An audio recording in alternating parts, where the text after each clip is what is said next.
Bonjour. Alors, dans cette séance, on va entamer le chapitre 4, qui est le dernier de ce module, sur la thermodynamique du rayonnement. Et quand on dit rayonnement, ça veut dire des objets qui rayonnent. Et lorsqu'ils rayonnent, bien sûr, ils vont rayonner des ondes électromagnétiques. Et, et maintenant, dans cette première section, on va essayer de voir le lien entre la vision d'ondes et la vision de corpuscules. Donc on sait que chaque objet, donc en physique quantique, on peut le voir comme étant ayant deux aspects, l'aspect ondulatoire et l'aspect corpusculaire, qui se manifestent sous forme de photons. Bon, dans cette première section, donc on va commencer d'abord par cette question de quantification. Donc une sous-section sur la quantification. Et quantification des quantification on va l'appeler de rayonnement, tout simplement, des modes propres du rayonnement. Des modes propres, spécialement le photon. Donc pour ceci, on va considérer un corps qui rayonne, mais un corps un peu spécial. Donc soit on va mettre ce rayonnement, bien sûr, il doit être contenu dans un conteneur qu'on va appeler une enceinte. Donc une enceinte qui est vide. Bien sûr, il est constitué de certaines parois constituées de, de parois parfaitement isolantes,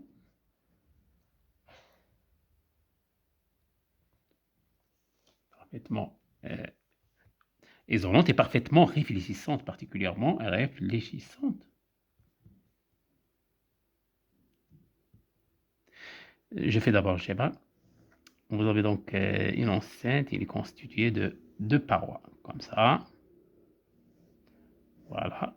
Donc voilà mon enceinte. Je vais essayer de voir le rayonnement qui est à l'intérieur, mais pour faire ce type d'observation, je vais laisser, si vous voulez, je vais laisser un petit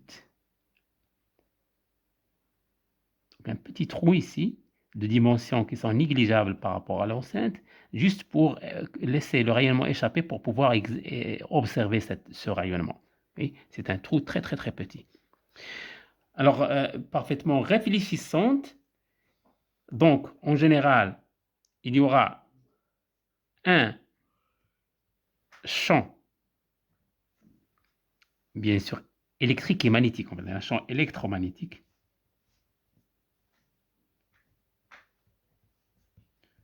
Il va remplir l'espace à l'intérieur. Remplit l'espace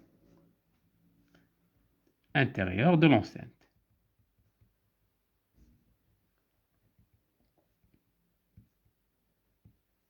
Alors, le champ électromagnétique qui doit être ici, c'est un champ, bien sûr, qui doit obéir aux équations de Maxwell. Et donc, les lois qui vont régir ce champ-là, ce sont juste les équations de Maxwell. Ce champ, quand on dit champ électromagnétique, entre parenthèses, E et B. Alors, qui obéit aux équations de Maxwell? Bien évidemment.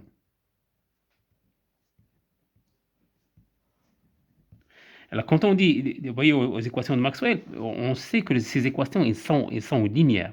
Les équations de Maxwell, elles sont linéaires. Elles contiennent des dérivées premières, des dérivées premières des composants de E et de B, mais elle est linéaire.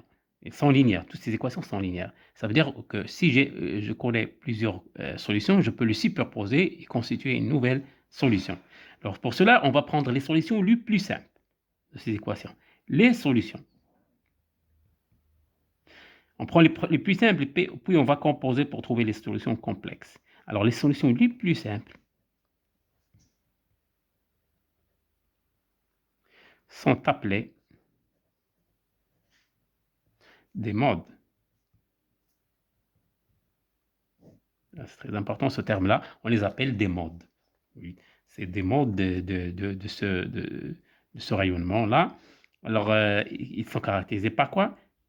Caractérisés par une forme harmonique, très simple, de la solution. Une forme harmonique, ça veut dire harmonique, c'est-à-dire monochromatique, faisant intervenir une seule fréquence.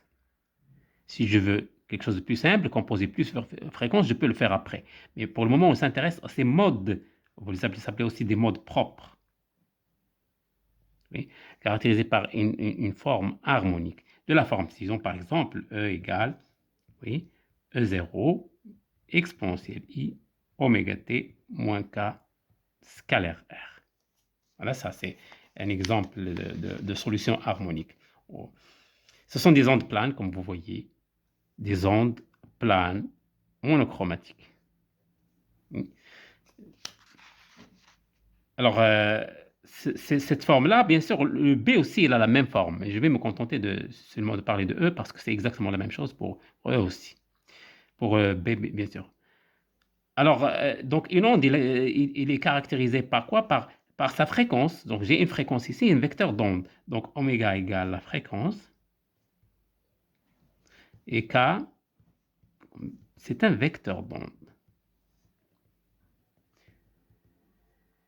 Et dans le sens de la propagation, bien sûr. Ça, c'est le sens de propagation. Le K, c'est le sens de propagation, comme vous avez vu dans le cours d'électromagnétisme.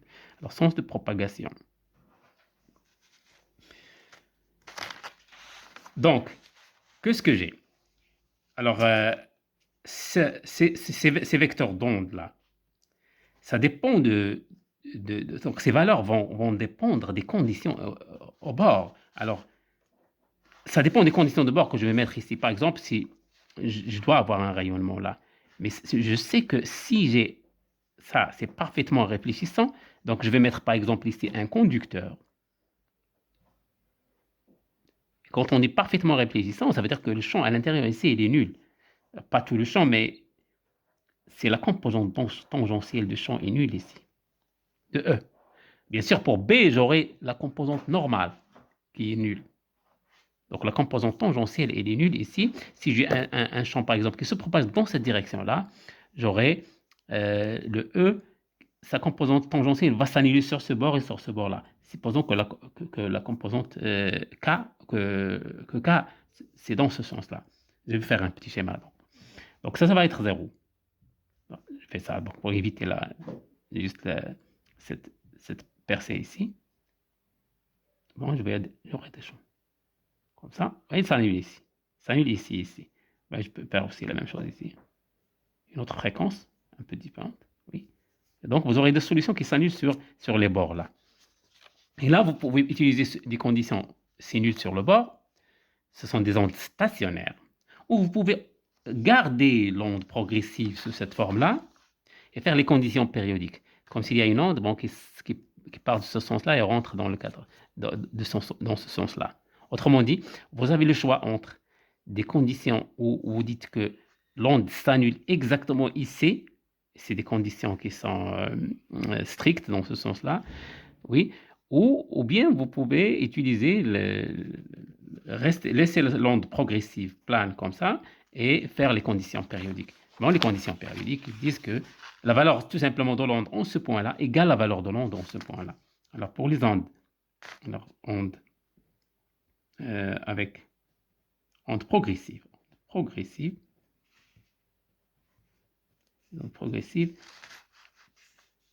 avec conditions au bord périodique.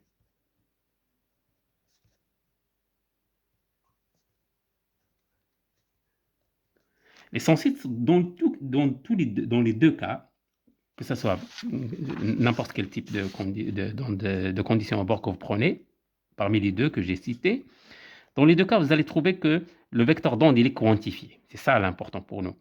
Et Le résultat à la fin sera la même. Oui. Alors K, il aura de composantes Kx, Ky et Kz. Tel que Kx, par exemple, vous allez trouver que c'est 2pi n sur Lx. La même chose pour Ky. Ce sera 2pi n m. Notre, sur L, ou tout simplement appeler ça Nx, et là, un autre Ny sur Ly, et Kz aussi, il est quantifié. Parce que vous avez les bords de tous les côtés. 2pi nz sur Lz. Avec Nx, Ny et Nz, ils peuvent prendre dans ce cas-là des valeurs qui sont des entiers relatifs, donc plus ou moins 2, plus ou moins 3, etc. Y compris le 0. Donc ça, c'est la quantification du vecteur d'onde. Donc, K quantifié. Bien. Après, le K est lié à oméga avec... On sait que K est lié à oméga avec la relation, donc ça. Donc il y a une relation, ce qu'on appelle une relation de dispersion, telle que oméga égale à C fois le module de K, tout simplement. Donc, égal à CK. Ça, c'est une relation qu'on connaît donc pour une onde plane. Autre chose, c'est que l'onde, cette onde-là, elle est transversale. Et l'onde est transversale. Quand je dis transversale, ça veut dire que si j'ai un vecteur d'onde comme ça, vous aurez le E et le B, par exemple E comme ça, le B sera dans ce sens-là. Ils sont perpendiculaires, ils sont aussi entre eux et perpendiculaires à la direction de propagation. Et là, on dit que c'est une onde transversale parce qu'il vibre dans le plan perpendiculaire à la direction de propagation.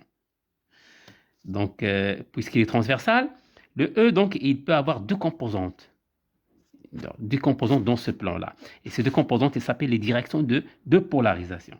Donc, impliquent deux directions de polarisation.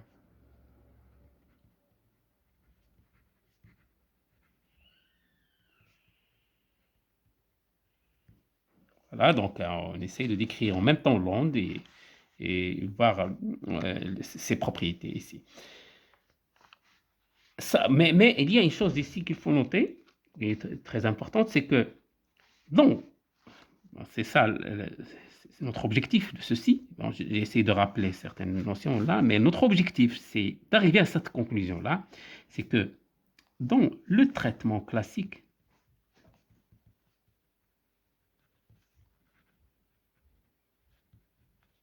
l'énergie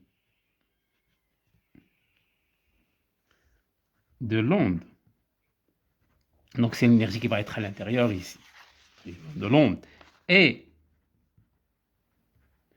proportionnelle à l'amplitude, au carré de l'amplitude en fait, à l'amplitude au carré. Si vous vous rappelez, la densité d'énergie E, c'est y0 E carré, entre parenthèses. Ça, vous l'avez vu donc en électromagnétisme. Oui. Pourquoi? Parce qu'il y a un demi y0 au carré porté par le E, et l'autre un demi, il est porté par B. Et donc le total, c'est y0 E carré. Donc ça, il est proportionnel à l'amplitude au carré. Donc a priori,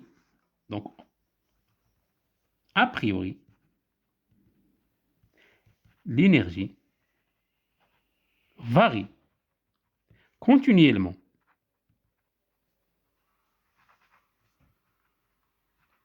de 0 à l'infini.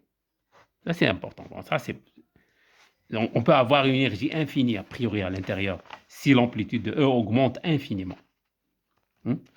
Donc ça, c'est notre conclusion à partir de ça. Ça, c'est classiquement. Regardons un peu quantiquement qu'est-ce qui se passe. Et pour lier ça avec la statistique quantique à laquelle on a affaire dans ce module-là. Donc, on va voir un peu ce qui se passe du point de vue quantique. Alors, quantiquement, d'un point de vue quantique,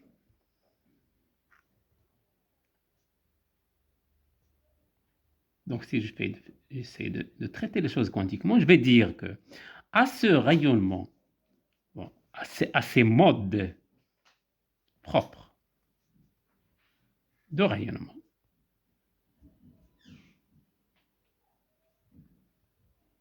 On peut, donc la vision quantique, c'est de dire que c'est un rayonnement, mais aussi c'est des particules, c'est une vision de particules. Donc on peut associer des photons. Ce photon-là, alors, et ce photon-là, ce photon est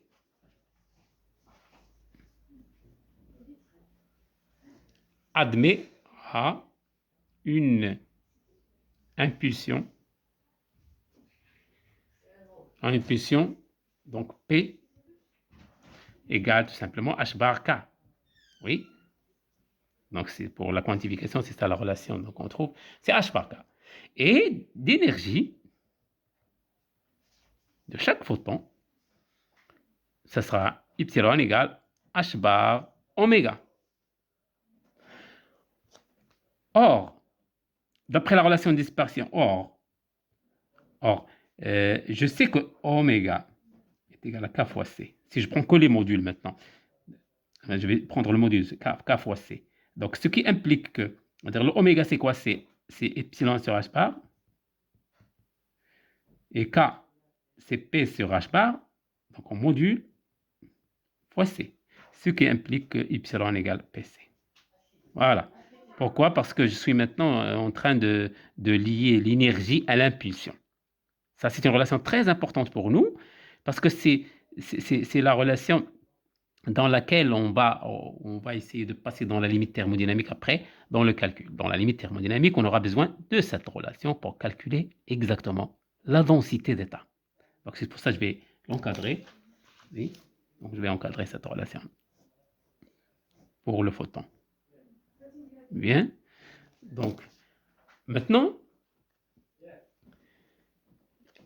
cette relation-là, normalement, on pourrait la tirer d'une autre façon, en disant que en relativité, on sait qu'en relativité, on a y égale racine de p carré c carré, si vous vous rappelez bien, m carré c 4. Pour une particule relativiste, bien sûr, particule relativiste.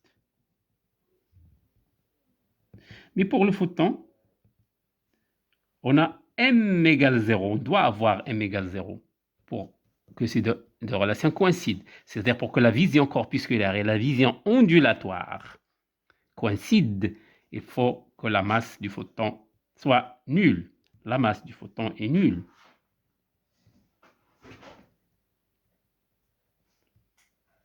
Donc c'est une particule vraiment sans masse.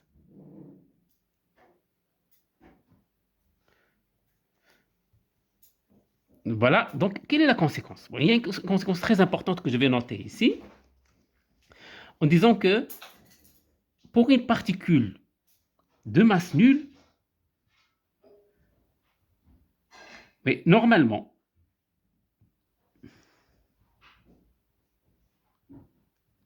le photon, bon ça, en général, donc le photon a comme on avait souligné dans le début de ce module-là, un spin S égale 1. Ça, c'est le spin du photon. C'est un boson qui a un spin 1. Mais, on va admettre ce résultat, On admet que seules les valeurs S égale à plus 1 et S égale à moins 1 se manifestent dans la nature, dans la réalité. C'est-à-dire que, entre parenthèses, la valeur S égale 0 ne s'exprime jamais. Pourquoi? Exactement parce que la particule, il a une masse nulle. Parce que ça, c'est un cas vraiment, vraiment particulier de boson, qui a un spin 1,5 et qui a un spin 1, mais qu'il n'y a que deux valeurs qui se manifestent. La troisième, S égale 0, S égale 0, est éclipsée par le fait que la masse est nulle. Pourquoi? Parce que la particule ne peut jamais être au repos. Il a toujours une vitesse C. C'est une particule très, très, très, très, très particulière. Il ne peut jamais être au repos, je ne peux jamais avoir une impulsion nulle. Donc son spin ne va jamais s'annuler, donc ne s'exprime jamais à cause de la masse nulle. La masse nulle. Voilà. Je vais tout simplement mettre ça ici pour montrer que c'est un résultat qu'on va l'admettre, mais qui est très important pour la suite, pour le photon. Bien. Qu'est-ce qu'il y a encore? Autre particularité de photon. Donc ça, c'est l'une des particularités. Je vais le mettre avec une étoile. C'est que c'est la masse est nulle. Deuxième particularité. Le rayonnement dans l'enceinte. Alors, dans l'enceinte, maintenant, je vais dire qu'il y a un rayonnement, mais aussi une autre visée, c'est qu'il y a aussi des photons là, des particules là, des photons. Associés au rayonnement, ce sont deux façons de voir la même chose. Oui. Ou bien dire que ce sont des photons qui remplissent cet espace-là, il y en a quelques-uns qui peuvent échapper, ou bien dire c'est un rayonnement, et il peut y avoir un rayonnement une onde qui va aller vers l'extérieur. Ce sont deux façons de voir la même chose. On est en train maintenant de concilier les deux façons de voir. Alors le rayonnement dans l'enceinte est en équilibre thermique à la température T.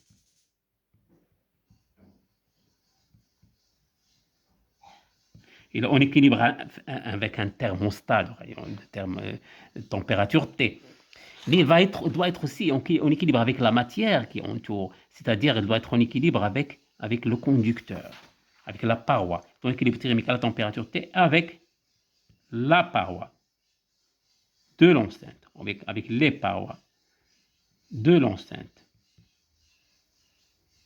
Donc il y a un équilibre thermique entre les deux.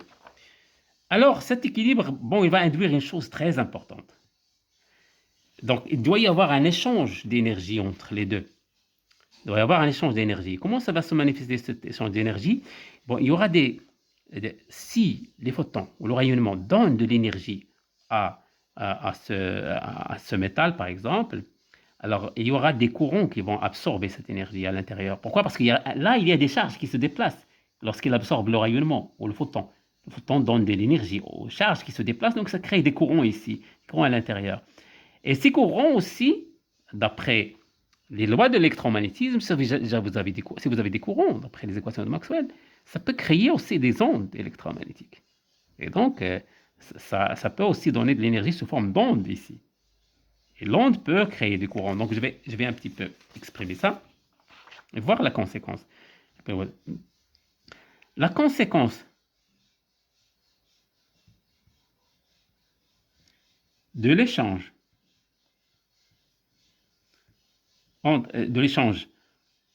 paroi rayonnement et la création. Oui, je vais faire un schéma tout simplement. Je vais faire paroi ici et je vais faire ici rayonnement. Alors le rayonnement, qu'est-ce qu'il fait? Donc crée des courants. Donc il donne de l'énergie, il crée du courant à l'intérieur du paroi.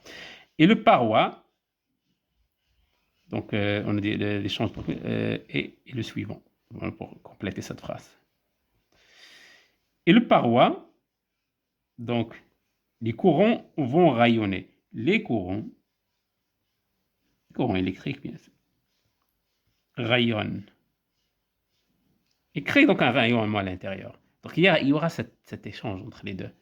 Donc Ce qui implique, d'où, quand il y a rayonnement, donc il y aura création de plus de photons. Donc, pour la vision photon, ce qui nous intéresse, c'est la vision photon.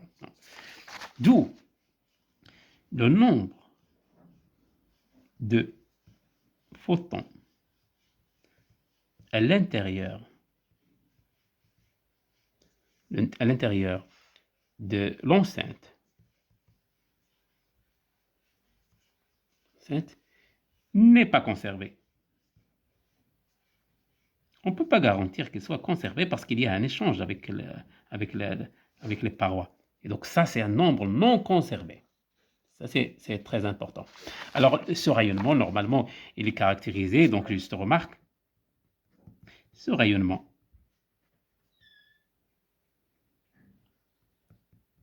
porte le nom de rayonnement de corps noir. Le moment de corps noir. Au rayonnement thermique. Au rayonnement thermique, c'est un rayonnement thermique. C'est aussi un rayonnement thermique, dû à la température. Rayonnement thermique. Voilà. Donc ça, c'était une section un peu introductive à notre chapitre. Donc on a un peu parlé des ondes qui se trouvent à l'intérieur de l'enceinte, et on a aussi vu la vision photon. On va aller voir sous forme de particules, parce que notre chapitre, ça s'inscrit dans le cadre du module qui parle de particules quantiques.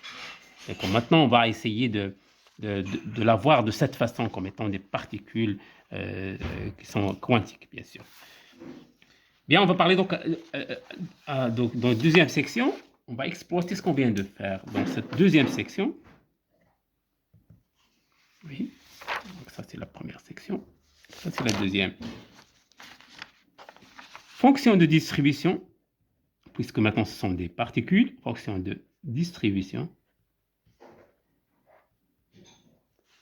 des photons.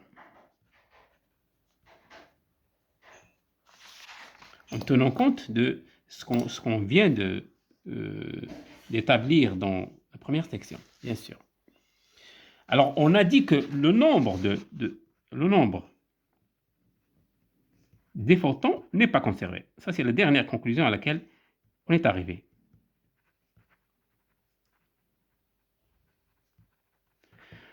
Donc, l'exclamation.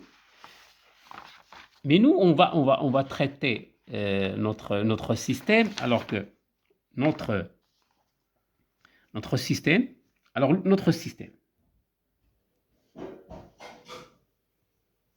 c'est-à-dire les rayons, les photons dans la cavité, dans l'enceinte, ça c'est le système, c'est équivalent à quoi? C'est un gaz de boson.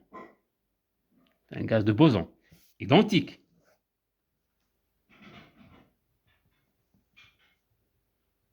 Un gaz de boson identique, indépendant, bien sûr.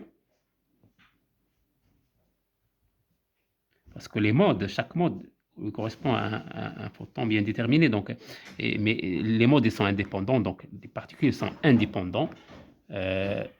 Et, bon voilà, de nombres indéterminés. Ça, c'est la nouveauté qu'on va essayer d'intégrer. De nombres indéterminés. A priori indéterminés. Ou tout simplement n'est pas conservé. Ça veut dire indéterminé, ça veut dire non conservé.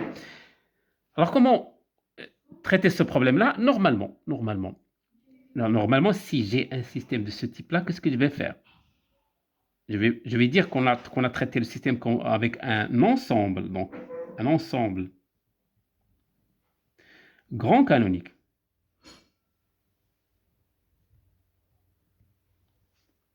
Avec un ensemble grand canonique, avec la distribution suivante.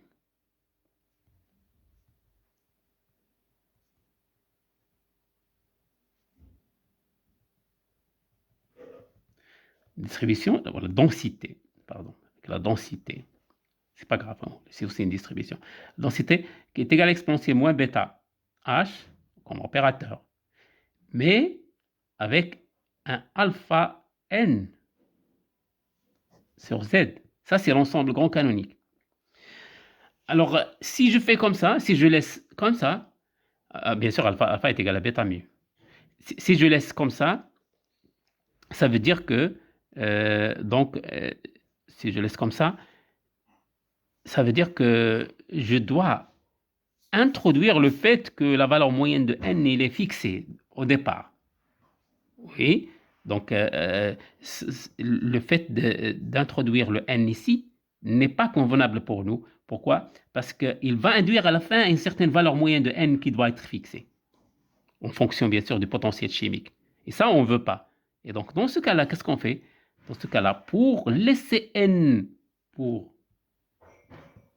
enlever toute contrainte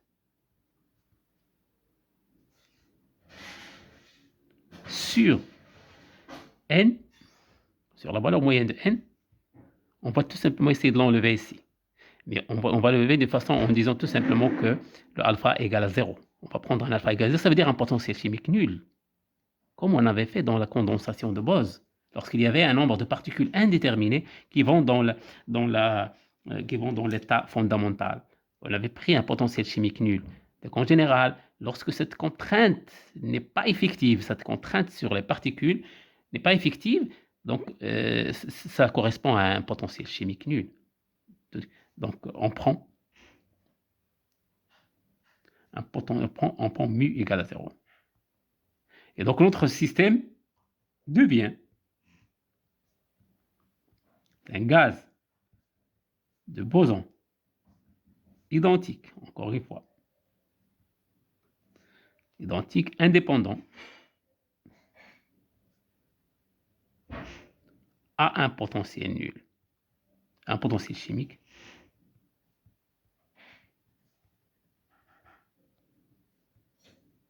nul. Voilà, ça, cette conclusion est très importante pour nous. Voilà. C'est dû à l'échange entre les parois, donc on ne peut pas contrôler le nombre de particules. Donc ça correspond, ça revient à garder toujours l'ensemble grand canonique, mais avec un potentiel chimique nul. Parce que vous pouvez croire que s'il n'y a pas de potentiel chimique ici, ça c'est l'ensemble canonique. Non, ce n'est pas l'ensemble canonique. Ça, on veut toujours garder, continuer à travailler dans l'ensemble grand canonique, mais avec un potentiel chimique qui est nul. Bien, donc la distribution, donc, ce qui implique que la distribution de ces bosons, on peut ajouter aussi ici avec, non, c'est pas grave, donc un spin 1. Avec spin 1, mais il faut tenir compte que deux valeurs qui se manifestent uniquement. Mais ça, on va en parler après. La distribution de ces bosons est donnée par la statistique de Bose-Einstein.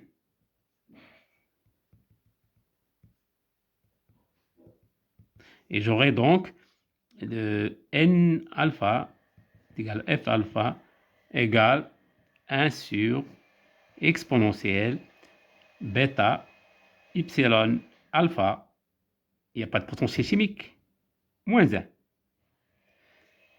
Ce qui veut dire que maintenant, donc, on est vraiment maintenant dans notre bain de ce qu'on a fait jusqu'à maintenant. Mais avec la valeur de epsilon alpha, on le connaît. C'est P fois C. C'est aussi H bar oméga. Donc, c'est deux expressions. Je peux mettre ce que je veux. Ça dépend est-ce que je veux parler d'impulsion ou de fréquence. Mais là, je laisse ici en fonction de l'énergie. Oui? Donc, ça, c'est un résultat important avec lequel donc, on va travailler dans la suite. Bien. Alors, il ne reste qu'à faire le traitement. Donc, calculer le nombre de particules qui est pour nous maintenant inconnu. Le nombre moyen de particules. Le nombre qui est indéterminé et n'est pas conservé. On va essayer de voir ce que ça donne en moyenne de particules. Quand j'ai dit de particules, ça veut dire de photons. Et donné par n égale toujours la somme des alpha f alpha. Ces nombres-là. Et là, je viens. Donc, si je peux faire ça, il faut faire la limite thermodynamique. Alors, dans la limite thermodynamique,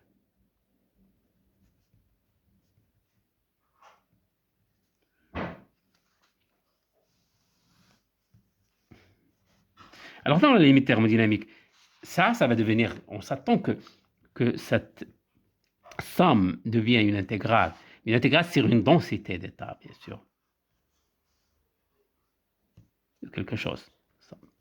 Alors, lorsque je dois faire ça, il faut savoir la densité, la valeur de la densité d'état. Alors que la valeur de la densité d'état, elle dépend de comment epsilon dépend de k et comment epsilon dépend de p, c'est-à-dire l'expression de epsilon. Alors voilà notre expression de epsilon ici. Donc elle n'est pas la même pour les particules libres qu'on avait déjà traitées. Donc c'est pas la même chose. Donc on n'a pas donc à déterminer, d de epsilon à déterminer. Car on n'a pas le epsilon égale p carré sur 2m, ça donc on l'a pas. Donc on a autre chose, on a l'epsilon égale pc et h bar oméga. Donc je dois revenir en arrière et refaire le calcul de la densité d'état. Donc comme on l'a fait toujours, donc lorsque j'ai une expression qui change, je reviens en arrière, je vois où il y a la différence. Donc je commence toujours par le fait que j'ai des vecteurs d'onde qui sont quantifiés. Là, la même chose pour le vecteur d'onde. La quantification qu'on a fait pour les vecteurs d'onde, elle est la même. Elle est la même, celle-là. Vous avez un delta K égale 2pi sur L. Et donc, en général, dans ce cas-là, je vais écrire directement la densité des K dans l'espace de K. Alors, on a les Kx, par exemple, égale à 2pi nx sur lx, etc. On a ça. Et donc, je peux dire que delta K égale 2pi sur L pour Kx, Ky et Kz. Donc, dk, le nombre d'états entre vecteurs, le nombre d'états entre k et k plus dk, c'est tout simplement d de k, dk, ça c'est la densité, et ça c'est le nombre qui existe dans cet intervalle-là. Ça c'est tout simplement, donc L sur 2pi au cube, donc c'est L sur 2pi. Ou bien tout simplement Lx fois Ly si j'ai des différents. Donc j'aurai Lx sur 2pi, Ly sur 2pi, donc pour être un peu explicite, Lz sur 2pi fois dk, qui est égal volume sur 2pi au cube fois dk. Donc si la densité d'état ne dépend, si je veux une densité d'état en fonction uniquement du module, si je passe de k vers uniquement ce qui m'intéresse, c'est le module de k, qui est égal à k, je vais faire le nombre d'états tel que k est entre k et k plus dk en module, donc c'est ce qu'on a déjà fait, donc je vais le refaire encore une fois, est égal à v sur 2pi au cube, et ce dk se devient tout simplement 4pi k carré dk. Donc ça c'est ce qu'on avait déjà fait. Comme si on avait intégré sur les deux angles phi et θ. Il ne reste que le module k. Oui, donc l'intégrale ça donne 4pi. Bon, ça c'est pour le module de k. Pour le module de p, donc la même chose, c'est sur dk égale à d de p dp. C'est égal. Oui, il suffit bien sûr de faire correspondre p à k. Et donc ça sera v sur 2pi au cube fois 4pi. Et je vais le faire en fonction de p. Donc k, c'est h bar k. Donc c'est p sur h bar.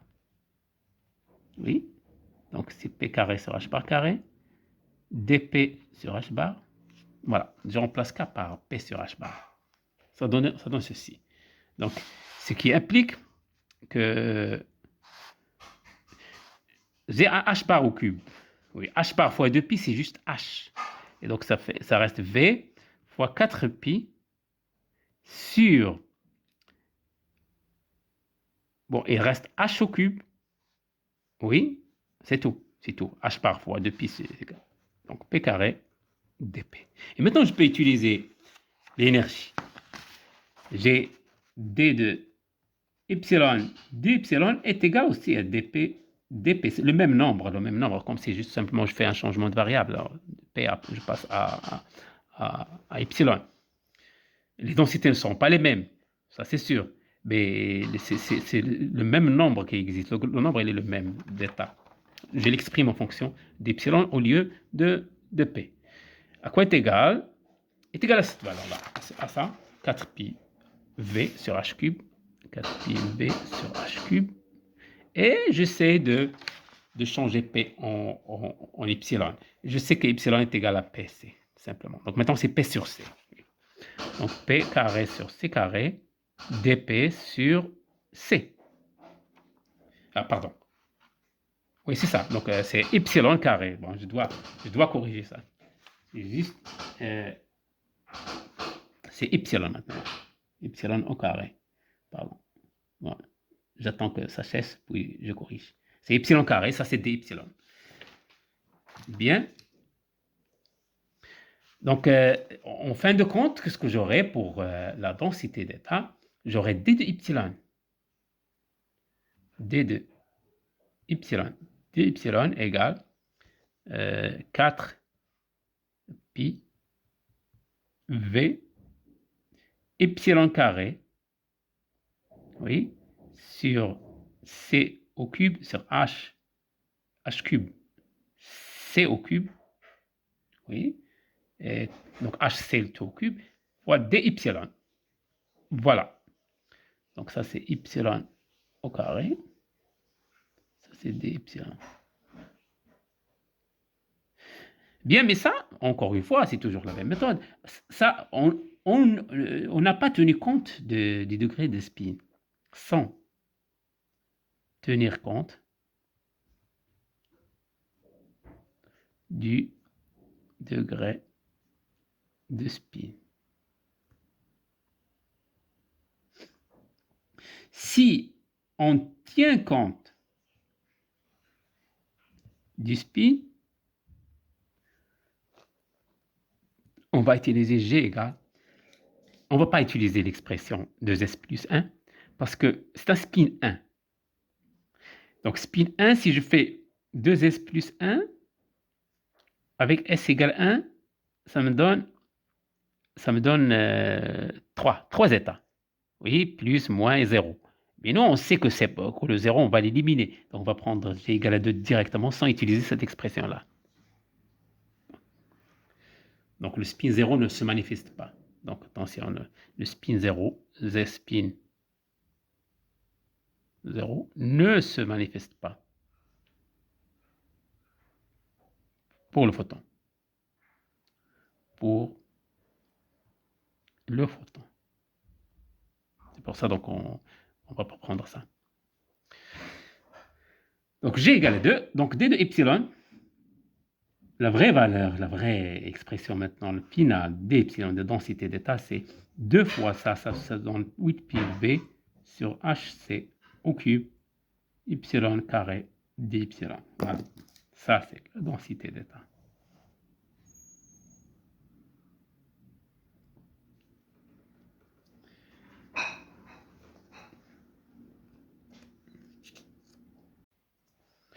Donc, on va revenir donc, sur l'expression de n.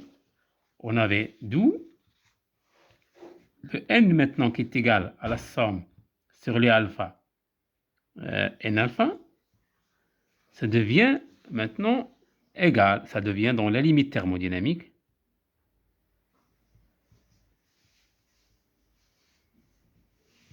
dans cette limite thermodynamique, ça devient donc l'intégrale sur la densité d'état, bien sûr, ça va être l'intégrale sur d de y, oui, dy, et j'aurai le f de y, dy.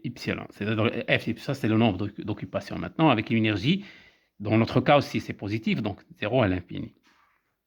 Donc j'aurai le n maintenant égale 8 pi v sur hc au cube, l'intégrale 0 à l'infini, ce y carré, et puis le 1, c'est exponentielle bêta. Le y, c'est h bar oméga moins 1 dy. Oui. Si je veux, encore une fois, un petit peu faire en fonction de oméga, ça serait comme ça.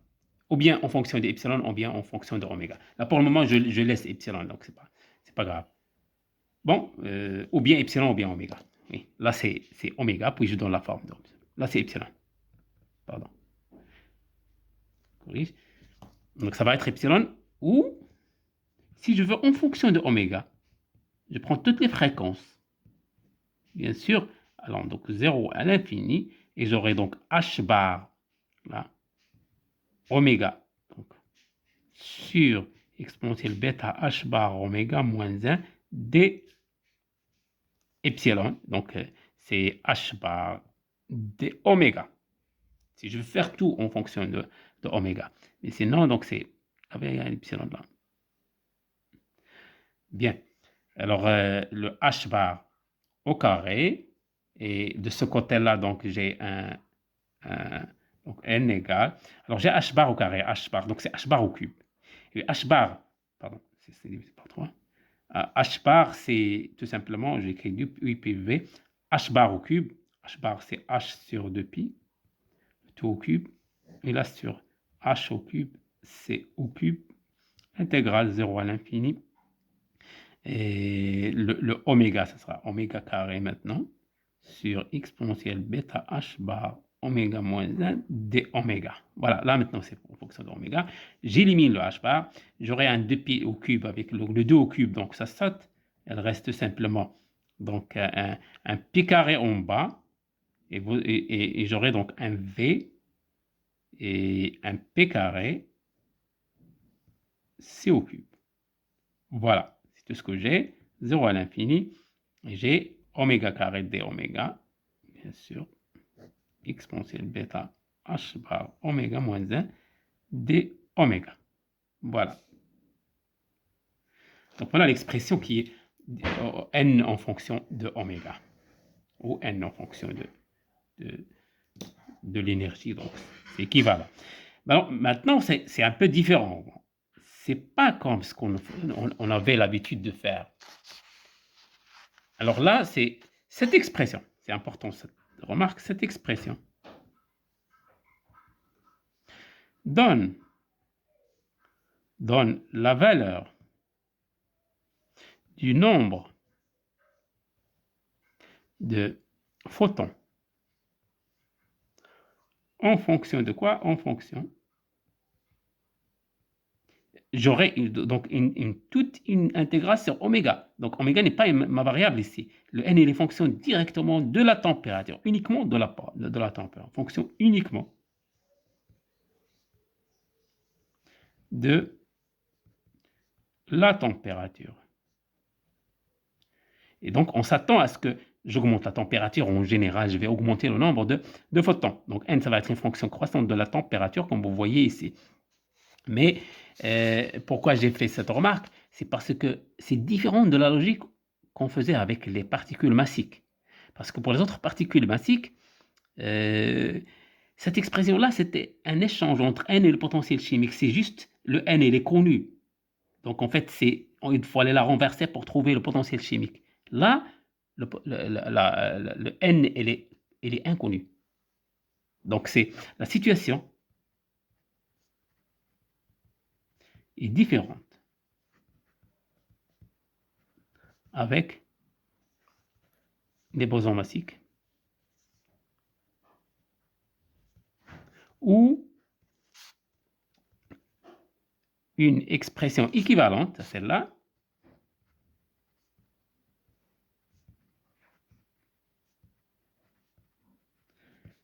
permet plutôt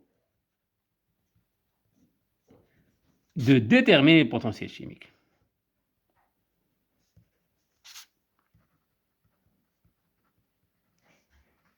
C'est lui qui n'est pas déterminé. On essaie de déterminer avec une relation de cette façon, une fonction du potentiel chimique.